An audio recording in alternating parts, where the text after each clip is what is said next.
우리 수요 예배 시간에 이야기 중심에 계시는 하나님이라고 하는 주제를 가지고 사무엘상의 말씀을 가지고 같이 은혜를 나누는 중에 있습니다. 오늘은 그 네 번째 시간으로 어머니 한나에 대한 말씀을 같이 나눠보고자 합니다. 여러분, 우리 이 사무엘서의 주인공이 크게 네 명이다라고 하는 말씀을 같이 나누었지요. 누구냐면 한나, 사무엘, 사울, 그리고 다윗, 이렇게 네 명이 등장합니다.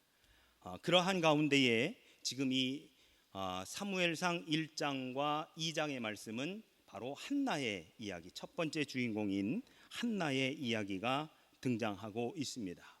지난주에 우리 한나의 기도에 대해서 같이 말씀을 나누었었는데요. 한나의 그 기도의 내용은 다음 주에 나오지만 한나의 기도의 자세, 한나가 기도를 통해 얻었던 것, 한나가 기도를 통해 깨달은 것을 우리가 지난주에 같이 나누어 드렸습니다. 먼저 다시 한번 우리 이 한나의 남편인 엘가나의 계보를 좀 보면, 먼저 엘가나가 여기 있고 그의 아버지가 여로함이고 그의 아버지가 엘리후, 그의 아버지가 도후고 그의 아버지가 숲입니다. 숲으로부터 5대 손인 이 엘가나에게 아내가 둘이 있었지요. 하나의 이름은 한나고 또 다른 하나의 이름은 브닌나였습니다. 브닌나에게는 자녀가 있었고 한나에게는 자녀가 없었지요. 그래서 한나는 늘 이것이 자기 가슴에 담겨져 있었던 기도 제목이었습니다. 그래서 한나는 늘 성전에 올라가서 예배드릴 때 그 예배드린 후에 함께 갔었던 일행들이 먹고 마시고 조금 쉬는 시간 자기는 따로 성전에 올라가서 기도드렸었다라고 하는 것 우리가 지난주에 같이 나누었지요. 여기 보시면 이 사람이 지금 엘리 제사장이고요, 한나가 기도하고 있는 모습입니다.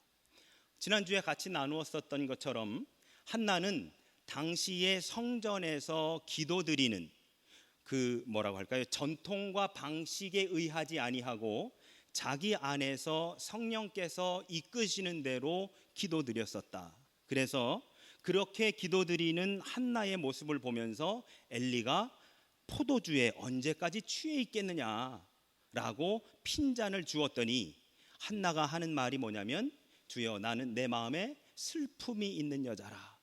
성령께서 내게 하시는 대로 내가 기도했을 뿐이니이다 라고 하면서 자신의 그 안에서 역사하시는 성령의 이끄심대로 기도드렸다라고 하는 것을 그대로 고백하는 한나의 모습, 이에 대해 그 전통과 질서, 교회의 질서를 지켜야 되는 사람임에도 불구하고 엘리가 하는 말이, 내 기도를 하나님이 들으시고 응답하시기를 나도 원하노라 라고 그렇게 엘리가 선포하는 모습을 우리가 보았습니다. 그리고 나서 한나가 이제 기도를 마치고 가는데, 우리가 지난주에 나누었었던 말씀 18절, 1장 18절의 말씀, 당신의 여종이 당신께 은혜 입기를 원하나이다 하고 가서 먹고 얼굴에 다시는 근심빛이 없었더라 라고 하는 말씀이지요.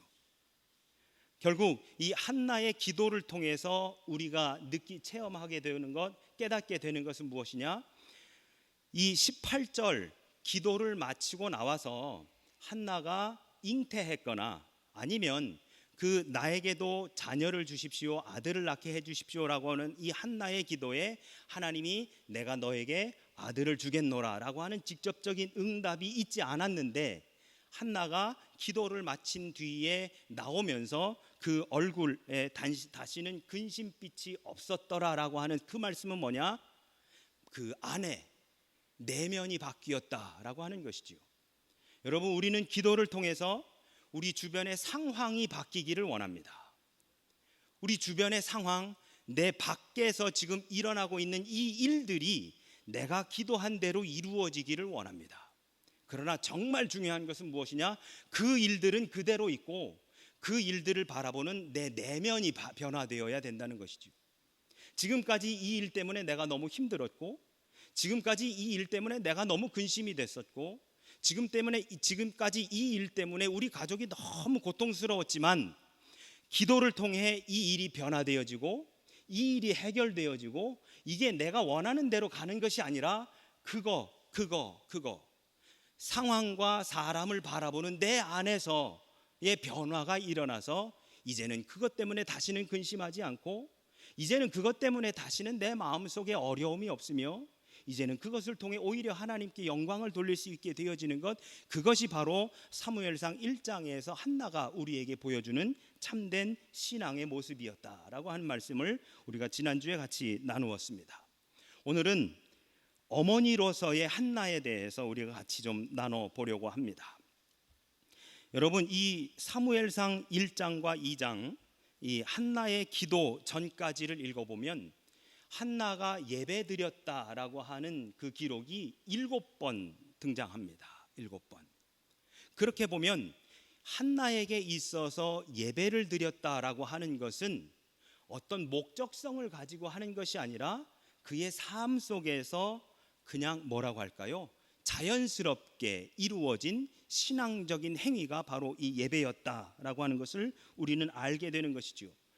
조금 더 깊이 들어가서 오늘 우리 이 주제, 이야기 중심에 계시는 하나님이라고 하는 이 전체의 주제를 놓고 같이 생각을 해본다면 한나는 자신의 이 라이프 히스토리 안에 그 중심에 하나님이 계시다라고 하는 것을 그대로 인정한 사람이 한나였다라고 하는 것이죠. 그래서 어떤 일을 해결하기 위해 그것을 해결할 수 있는 또 다른 사람을 찾아가는 것이 아니라 늘 예배드림이 그에게 있어서 기본적인 생활이었다라고 하는 것입니다.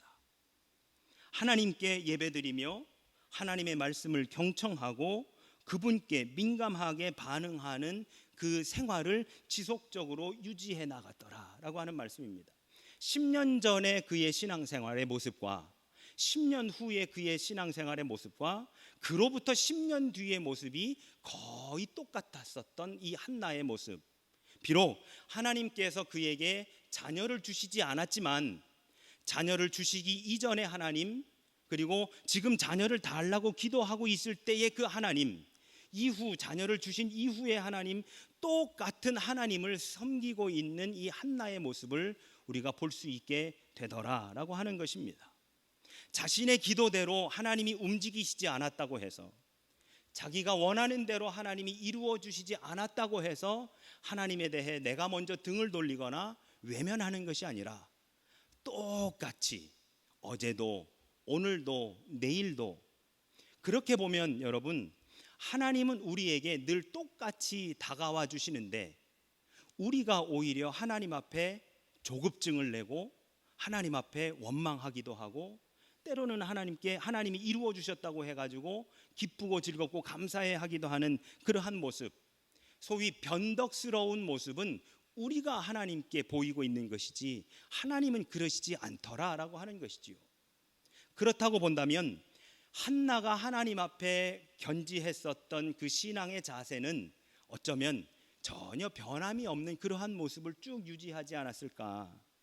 오늘 우리가 읽은 19절과 20절의 말씀을 보면 그들이 아침에 일찍이 일어나 여호와 앞에 경배하고 돌아가 라마의 자기 집에 이르니라 라고 그렇게 기록하고 있습니다. 기도를 다 마치고 예배를 드린 뒤에 그냥 집에 가도 되겠건만 그 다음날 아침에 일어나 또 다시 예배 드리고, 그리고 나서 자기 집 라마다임 소빔으로 돌아가는 한나와 엘가나 일행을 보게 되어지지요. 그리고 나서 19절을 계속 읽습니다. 엘가나가 그의 아내 한나와 동침함에 여호와께서 그를 생각하신지라. 한나가 임신하고 때가 이름에 아들을 낳아 사무엘이라 이름하였으니 이는 내가 여호와께 그를 구하였다 함이더라. 여러분, 19절과 20절 한 6줄 정도 되는데 그 6줄의 기간이 대략 한 1년 정도 되는 것 같습니다. 그렇죠? 그 6줄이 1년 정도. 왜? 한나가 임신하고 그리고 해산까지 한 그 기간을 보니까 1년 정도 되지 않나라고 하는 생각을 해봅니다. 그러면 사무엘상 1장 1절부터 1장 마지막 절까지 도대체 얼마의 시간이 흘렀을까라고 하는 생각을 하면서 중간중간에 한나가 하나님께 예배드렸더라, 기도했더라라고 하는 것을 7번이 나온다라고 하는 것을 우리가 본다면 한나는 어제나 오늘이나 동일하게 그 신앙의 자세를 쭉 가지고 갔었다라고 하는 것을 보게 되어지지요. 하나님은 결코 우리 삶의 히스토리 안에서, 이야기 안에서 변두리에 밀려나 계신 분이 아니라 만물의 중심이며 그 이야기 중앙에 계시는 분이 바로 우리 하나님이십니다. 여러분, 우리의 삶이 지금 몇십 년을 살아왔다 할지라도 그 몇십 년의 중심에는 하나님이 계신 겁니다. 하나님이 어제 그렇게 하셨고 오늘 지금 이렇게 하고 계시며 내일 그렇게 하실 것입니다. 그러니 우리는 그것이 내 마음에 들지 않는다고 해서 하나님 왜 이렇게 하십니까? 라고 할 것이 아니라 하나님 왜 어제 그렇게 하셨지? 왜 오늘 지금 이렇게 하고 계시지? 하며 내일 우리에게 다가올 일들을 계획하고 기대하며 나아가는 것, 그것이 신앙의 모습이 되어지는 것이지요. 바로 하나님은 우리 인생의 변두리에 놓인 벤치에 앉아 위기에 처한 사람이 도와주세요 라고 하면 거기에서 달려와서 우리를 도와주시는 그런 분이 아니라 지금도 우리의 삶을 써내려가시는 그 센터, 가장 중앙에 계시는 바로 그분이 우리 하나님이신 것이다 라고 하는 것이죠. 그래서 한나는 바로 이 근본적인 실제와 접촉하고 있었고 이 접촉이 바로 예배로 드러난 것입니다. 한나는 예배드리기를 기뻐했고 예배드리기를 늘 실천했으며 형식적인 예배가 아니라 그 예배 안에서 만나는 하나님을 늘 기뻐하며 지냈던 사람이 이 한나였던 것이지요. 결국 이 사무엘서의 첫 번째 네 사람의 주인공 중에 첫 번째 한나의 삶은 결국 예배드리는 삶을 기초로 구성되어 있더라라고 하는 것입니다. 여러분, 우리가 이 네 사람, 한나, 사무엘, 사울, 다윗, 이 네 사람을 보면 사울은 하나님께 선택받은 왕이었지만 나중에는 믿음대로 행하지 않고 자신이 교만해서 자신의 뜻대로 행하지 않습니까? 이 네 사람을 쭉 비교해 볼 때 첫 시작인 이 한나의 삶이 예배를 중심으로 한 삶으로 시작되었다라고 하는 것은 사무엘서를 쓴 사무엘서 저자의 큰 의도가 그 안에 담겨져 있지 않겠는가라고 또한 볼 수가 있는 것이지요. 한나에게 있어서 예배는 목적이 아니라 예배 그 자체가 목적이었습니다. 예배를 드림으로 인해서 하나님이 내게 무언가를 주시는 것을 원하는 것이 아니라 예배 자체가 한나에게는 목적이었었다라고 하는 것이죠. 여러분, 우리는 예배 드릴 수 있는 사람들입니다. 오늘도 이렇게 비가 오고 계속해서 장마가 계속 되어지는데도 교회 나와서 우리가 예배 드릴 수 있는 것은 오늘 또 예배 드리러 가야 돼, 오늘 또 수요일이야, 또 안 가면 또 좀 그렇겠지, 이게 아니라 이 자리에 나올 수 있는 것이 우리에게 주어진 가장 큰 특권이라는 것이죠. 우리가 이 자리에 나와서 하나님 앞에 예배 드릴 수 있는 바로 그 하나님의 자녀가 되었다는 것, 이게 가장 큰 우리에게 특권이 되어야 되는 겁니다. 내가 기도했더니 하나님이 이렇게 해주셨더라, 내가 기도했더니 하나님이 이렇게 이루어 주셨더라, 그래서 이러한 일이 있었고 저러한 일이 있었고 내가 여태까지 살면서 간증할 거리가 너무너무 많아, 그러한 간증거리 하나님께서 그렇게 하셨지, 그것도 은혜지요. 그것도 우리에게 큰 기쁨이며 그것도 감사이지요. 그러나 여러분, 우리에게 있어서 가장 큰 은혜는 예배의 자리에 나올 수 있는 하나님의 자녀가 된 것, 이것이 우리에게 가장 큰 은혜가 되어야 할 줄로 믿습니다. 그것이 우리에게 고백되어야 되는 것이지요. 오늘 한나는 자기가 아이를 갖지 못한, 아이를 임신하지 못했기에 하나님 앞에 나와서 물론 울며 불며 기도했지만 그 이전에도 예배드리는 신앙의 모습을 계속 견지해 왔던 한나를 보면서 무슨 문제가 생겼다고 쪼르륵 나와가지고 하나님 저 아이 낳게 해주세요, 지금 분인 나가 괴롭히는 게 너무 힘들어요, 한나가 그런 모습을 한 것이 아니라 한나는 이미 예전부터 늘 기도하며 예배드리던 삶을 살았던 사람, 그러한 중에 하나의 걱정거리가 생기고 고통이 있어 또다시 하나님 앞에 무릎 꿇었던 그 사람이라고 우리가 이해해야 된다라고 하는 사실입니다.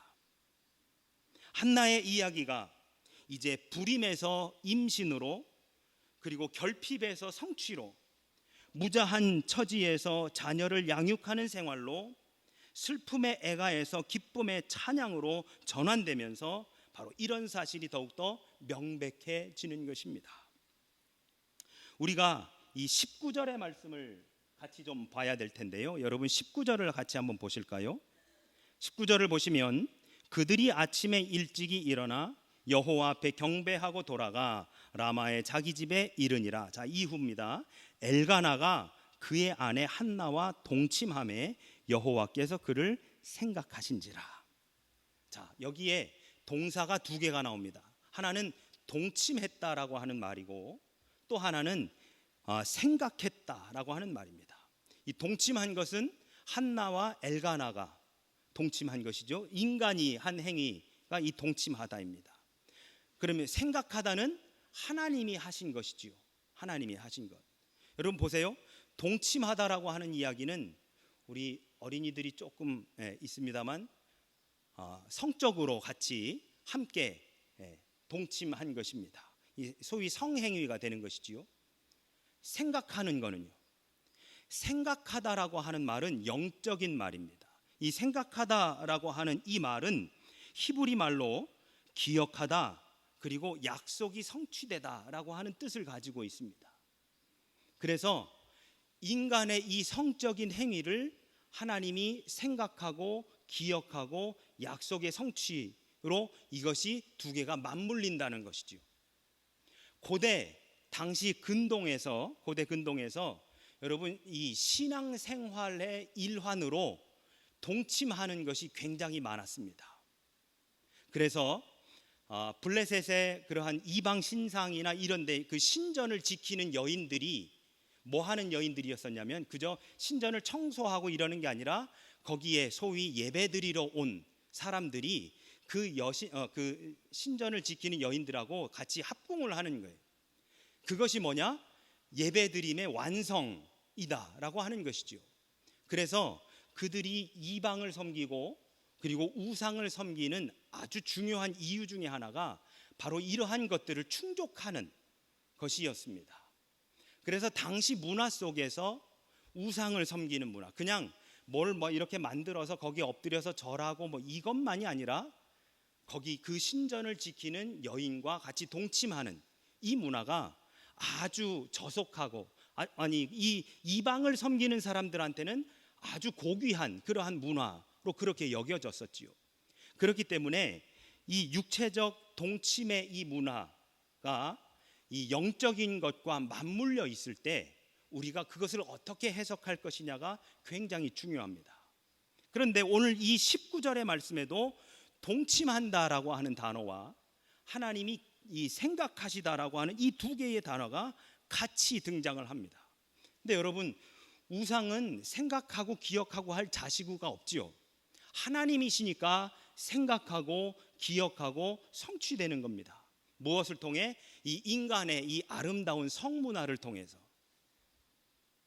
그런데 여러분 오늘날 우리가 지내면서 이 하나님이 만들어주신 이 아름다운 성문화가 깨져가지고 있는 이 땅을 지금 우리가 볼 수 있지 않습니까? 국회에서 통과되면 안 된다고 차별금지법이네 이런 이야기들 여러분 많이 들으셨죠? 그래서 청와대 어디 가가지고 하라고 이렇게도 하고 하는데요. 큐어 축제를 서울시 시청 앞 광장에서 하고 하는 것들 보면서 참 안타까운 마음이 있습니다. 우리 청년들 중에 몇몇이 저한테 물어봅니다. 목사님, 동성애에 대해서 어떻게 생각해야 됩니까? 여러분, 우리 자녀들이 혹시 동성애에 대해서 물어보시면 이렇게 말씀해 주셔요. 저도 최근에 다른 것을 이렇게 쭉 보다가 최근에 이제 다른 목사님들께 들은 이야기가 뭐냐면 동성애자와 동성애 행위는 다른 겁니다. 우리는 동성애자는 긍휼히 여기고 그들을 불쌍히 여기고 그들을 위해서 기도해 줘야 돼요.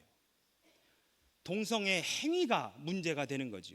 이게 비도덕적이고 아주 정결하지 못하고 이것을 통해 각종 질병이 생겨날 수 있고 이것이 부도덕한 거죠.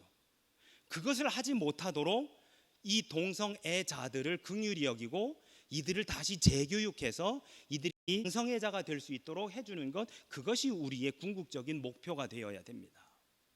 근데 우리는 마치 동성애자 자체가 문제가 있다라고 그렇게 생각하기 쉬워요.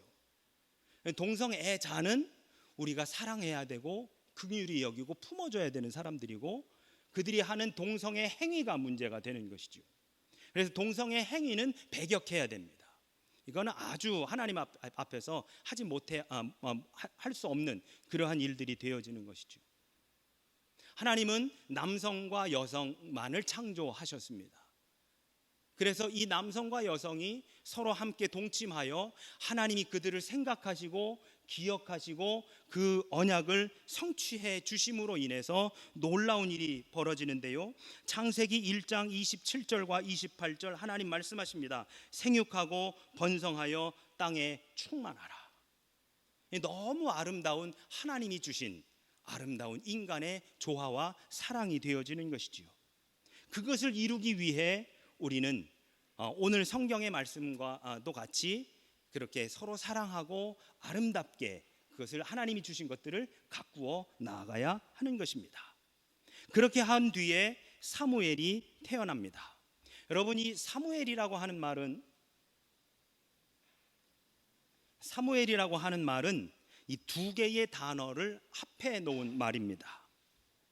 듣다라고 하는 쉔이라고 하는 말과 하나님을 뜻하는 엘이라고 하는 말이 합해져서 사무엘이 되어집니다. 즉 하나님께서 들으셨다라고 하는 뜻이 바로 이 사무엘이 되는 것이죠. 이 이름은 한나가 간구하면서 지냈던 세월을 하나님의 응답이라고 하는 증거와 결합해 주는 것, 바로 그것이 이 이름이 되어집니다. 사무엘이라고 하는 이름은 이 아이 안에서 하나님의 성취된 약속을 보는 한나의 기도를 메아리치게 해 줍니다. 여러분, 사무엘의 이름은 천사가 지어준 것이 아니라 엘가나와 한나가 지어준 것이지요. 무엇을 통해? 하나님이 우리의 기도를 들어주셨다. 하나님께서 우리의 부르짖음을 들어주셨다라고 하는 바로 그러한 뜻. 그리고 21절 이후 한나의 예배는 계속되어집니다. 21절, 그 사람 엘가나와 그의 온 집이 여호와께 매년제와 서원제를 드리러 올라갈 때에 오직 한나는 올라가지 아니하고 라고 되어 있지요. 한나가 올라가지 않은 것은 못 올라간 거죠. 왜? 지금 갓난 아이를 키우고 있는 중이어서 못 올라갔습니다. 엘가나가 매년 실로에 가서 제사를 드리는 동안 한나가 두 가지를 했는데요, 첫 번째로는 아들을 하나님께 드릴 준비를 하고 했습니다. 이게 지금 엘가나가 이제 가기 전에, 이 성전에 예배드리러 가기 전에 한나와 그리고 사무엘의 모습을 그린 이 그림인데요, 한나는 가지 못하고 엘가나가 나아가는 것을 그렇게 배웅만 합니다. 이 사무엘이 젖을 떼기까지라고 하는 말씀이 오늘 계속해서 나오는데요, 이 히브리인들은 대략 젖을 언제 떼냐면 3살 때쯤 뗀다고 합니다. 그러니까 3년이 걸리는 것이죠. 3년. 오늘 24절의 말씀을 보면은요, 참 재밌는 표현이 있는데 24절입니다. 젖을 뗀 후에, 그러니까 3년이 지난 후가 되는 것이죠. 3년 후에 그를 데리고 올라갈새. 여기서 그는 사무엘입니다. 이제 한나가 사무엘의 젖을 뗀 후에 그를 데리고 예배 드리러 성전에 올라가는 겁니다. 숫소 3마리와 밀가루 1에바와 포도주 1가죽부대를 가지고 실로 여호와의 집에 나아갔다라고 되어 있습니다. 숫소 3마리, 그리고 밀가루 1에바와 포도주 1가죽부대. 근데 여러분, 여기서 약간 궁금해지는 것이 왜 3마리였을까? 숫소가 왜 3마리였을까? 우리가 레위기를 읽어보면 흠없는 숫소 2마리 혹은 1마리를 바치지 3마리를 바치는 기록은 거의 찾아볼 수가 없습니다. 근데 왜 여기서 3마리일까? 우리가 지금 읽고 있는 이 성경은 이 마소라 본문의 그 성경을 번역해 놓은 것이 이 숫소 3마리라고 되어 있고요, 사해사본하고 70인역의 성경을 보면 이 숫소 3마리라고 하는 부분을 뭐라고 번역을 해놨냐면 거기에 뭐라고 됐냐면 24절 말씀, 3년 된 숫소 한 마리를 끌고 갔다라고 그렇게 번역되어 있습니다. 그러니까 맞소라 본문은 숫소 3마리를 끌고 갔고 사해사본이나 70인역은 3년 된 숫소 한 마리를 끌고 갔다라고 하는 거지요. 그러니까 뭐가 맞고 틀리고가 아니라 그런 기록들이 있더라라고 하는 것인데, 만약에 3년 된 숫소 한 마리를 끌고 갔다라고 한다면 이게 그대로 사무엘하고 똑같은, 사무엘이 투영되어지는 그러한 제물이 되는 거지요. 3년 동안 아이가 엄마의 젖을 먹고 젖을 뗀 후에 드디어 성전에 올라가서 이 아이를 위해 하나님께 바쳐야 되는 3년 된 숫소, 이거를 이제 하나님께 바치고 거기에서 예배 드리는 바로 그러한 모습을 우리가 상상해 볼 수 있습니다. 어찌됐든 3마리의 숫소가 됐든 3년 된 숫소 한 마리이든 그들은 뭘 준비했느냐? 사무엘을 바치겠노라 서원한 그것을 준비하고 있었다. 두 번째, 어머니 한나의 중요한 임무는 무엇이었느냐?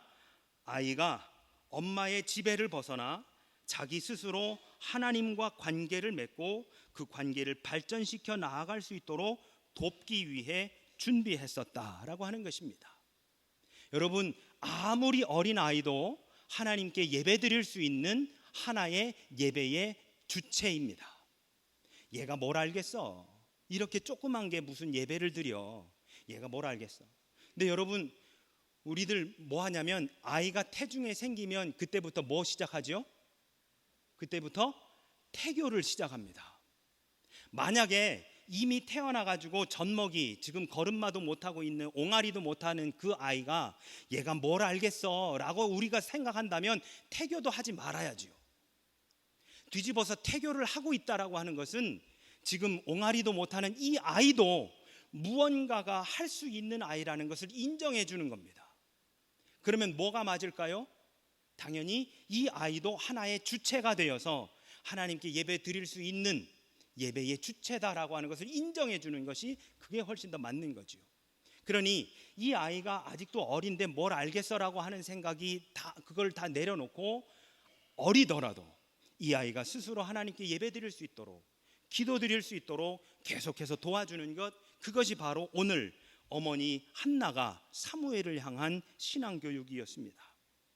그는 아이한테 말로만 한 것이 아니라 지속적으로 자기 스스로가 예배 드리는 모습, 기도 드리는 모습을 지속적으로 보여준 어머니였습니다. 그것을 봐라 하고 일부러 보여주기 위해서 한 것이 아니라 그저 자신의 삶 속에서 지속적으로 예배 드림에 어린 사무엘이 엄마가 예배 드리는 모습을 계속 보면서 자라나는 것이지요. 아, 우리 엄마는 저렇게 예배 드리는구나, 우리 엄마는 저렇게 기도 드리는구나 라고 하는 것을 어린 사무엘이 보면서 자라나는 것입니다. 그런데 그 예배의 중심에 하나님이 계시고 그 또한 그 예배를 통해서 자기가 무언가를 이루고자 하는 것이 아니라 예배 그 자체가 목적이 된 바로 이 한나의 귀한 신앙, 그것이 사무엘에게 전해지는 것이지요. 여러분, 예배는 무언가를 얻기 위해 드린 후에 그 목적을 달성하면 그만둘 수 있는 인간의 자의적인 행위가 아닙니다. 예배는 우리의 삶 자체가 되어야 되는 것입니다. 한나는 예배와 기도의 분명한 목적을 알고 있었던 듯합니다. 예배 드릴 수 있는 것 자체가 그에게 은혜였고, 내가 하나님 앞에 성전에 나아갈 수 있다는 것 자체가 한나에게는 은혜였으며 기쁨이었고 감사였습니다. 이 예배를 통해서, 이 기도를 통해서 하나님 이것 좀 저것 좀 저 사람도 이것도 라고 하는 것이 아니라 그 예배 자체가 목적인 바로 그 한나, 그렇기에 그렇게 예배드리는 한나를 보며 자라난 사무엘은 자연스레 그 신앙을 체득하고 자라나게 되는 것이지요. 예배는 내 목적을 달성하기 위해 하는 행위가 아니라 예배 드림 자체가 우리에게 기쁨이요 감사가 되어야 하는 것입니다. 기도한 한나는 우리 지난주에 나눈 것처럼 얼굴에 다시는 근심빛이 없었더라 라고 하고 있었습니다. 아이를 얻기 전에 근심은 이미 사라져버린 것이지요. 왜? 기도할 수 있으니까, 예배 드릴 수 있으니까, 예배 자체가, 그 안에서 하나님을 만나는 것 자체가 기쁨이었기 때문에 다시는 얼굴에 근심빛이 없었더라라고 고백할 수 있었던 것입니다. 여러분, 사도 바울도 빌립보서 4장 6절과 7절에서 이렇게 고백합니다. 아무것도 염려하지 말고 오직 모든 일에 기도와 간구로 너희 구할 것을 감사함으로 하나님께 아뢰라. 그리하면 모든 지각에 뛰어난 하나님의 평강이 그리스도 예수 안에서 너희 마음과 생각을 지키시리라. 기도와 간구로 너희 구할 것을 감사함으로 하나님께 아뢰면 이루시고 응답하시고 해결해 주시는 것이 아니라 하나님의 평강이 그리스도 예수 안에서 너희 마음과 생각을 지키시리라. 외부적인 것들이 변화되는 것이 아니라 내 내면이 변화되어지는, 예배드림으로 기도드림으로 외부가 바뀌는 게 아니라 내 내면이 변화되어지는 것을 사도 바울이 고백하고 있습니다. 사도 바울이 가장 기도 많이 했었던 것이 있죠. 자신의 육체의 가시를 위해서 3번이나 기도했었습니다. 여러분, 이렇게 한번 여쭤볼까요? 사도 바울이 그렇게 3번이나 기도해서 자기 육체 가시가 없어졌나요? 안 없어졌나요? 없어졌나요? 안 없어졌나요? 안 없어졌어요. 그러면 사도 바울은 응답을 받은 건가요? 못 받은 건가요? 에? 응답을 받은 건가요? 못 받은 건가요? 사도 바울은 그것에 대해 내가 응답받지 못했다는 얘기를 해본 적이 없습니다. 왜? 하나님이 그것을 통해 일하시니까요. 그 육체의 가시가 변화되는 것이 아니라 육체의 가시를 보는 자기 마음의 변화가, 신앙의 고백이 변화되어지는 것이기 때문에 그런 것이지요. 예배의 목적은, 기도의 목적은 예배 그 자체가, 기도 그 자체가 목적이 되어야 됩니다. 예배를 통해 이야기 중심에 계시는 하나님을 만나는, 기도를 통해 이 인류를, 온 세상을 주관하시는 예수 그리스도를 만나는 것 그 자체가 우리에게 목적이 되어야 하는 것입니다. 결국 우리가 예배드릴 수 있는 것은 예수님이 십자가에 달려 우리를 위해 죽어주셨기 때문이지요. 우리가 오늘도 이 자리에 나와서 예배드릴 수 있는 것은 예수님이 우리를 위해 십자가에 달려 우리의 모든 죄를 사해 주셨기에 우리가 이 자리에 나와서 예배드릴 수 있는 것이지요. 우리는 바로 그러한 사람들입니다. 우리는 요한복음 1장 12절 말씀과 같이 영접하는 자 곧 그 이름을 믿는 자들에게는 하나님의 자녀가 되는 권세를 주셨다라고 말씀하고 계시니, 그 권세를 받은 사람들로서 기도 그 자체가, 예배 그 자체가 우리에게 목적이 되어야 하는 것입니다. 사랑하는 여러분, 고린도전서 15장 10절에 사도 바울은 이렇게 고백합니다. 나의 나 된 것은 하나님의 은혜로 된 것이라. 우리의 고백이 되시기를 원합니다.